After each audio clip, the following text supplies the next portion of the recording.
Hi, everybody. Welcome to Attack with Larry Christiansen. I'm your host, LarryC. And we've been talking lately about stock sacrifices involving knights, knights on g5, rooks on g7, f7, and now the theme will become a little heavier with queen sacs, and my preferred subject, actually. And I've been doing a lot of digging recently for this show and trying to find some rather unusual queen sacs. Everything done by Anderson and Morphy is all people like that, Kasparov, Fisher, everybody's seen those 20 times over. So I was hunting for queen sacs and unusual themes and unusual devices for the show by perhaps queen sacs people have not seen before. And we're going to start off a little light. This is a nice combination from the late Romanian GM Victor Chocoltia. That's how it's pronounced, I understand. I played to Victor many years ago. And here's a nice little finish to a attack against his opponent, the Yugoslav IM Lubomir Mazic. Here we go. White to play. Obviously, he's got a very nice looking formation. Well-positioned minor pieces, good queen. Rooks are united and connected.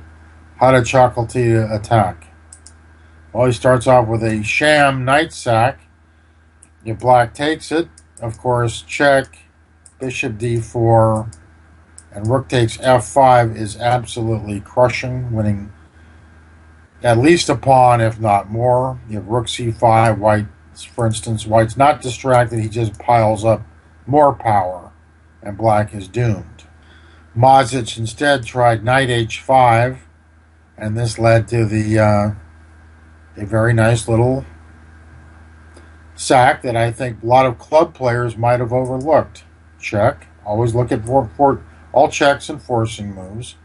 And black plays king g7. Does white move the queen? Or does he play the rather slovenly bishop d4 check f6? Or is there another move? Yes, there is another move. Queen takes f7 check. Rook takes, driving the king to h8.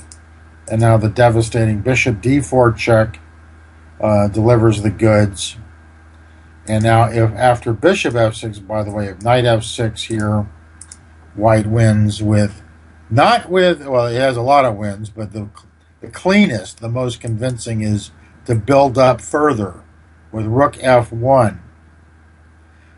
Then black is completely pinned up, knight and bishop both. Let's say queen d8, and rook takes e7. Queen takes e7, and bishop takes f6 check, takes care of business.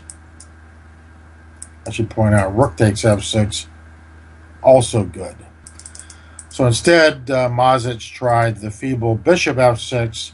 Does he take the queen? No. He wants bigger game. Rook takes f6, and this forced resignation in view of knight g7. And now white wins cleanly with rook f7 or even rook e to f1, and black has no defense. Now, slightly, we're going to get increasingly complex here as we go along. Okay, our next little effort is a nice combo from Estonian IM Riho Liva.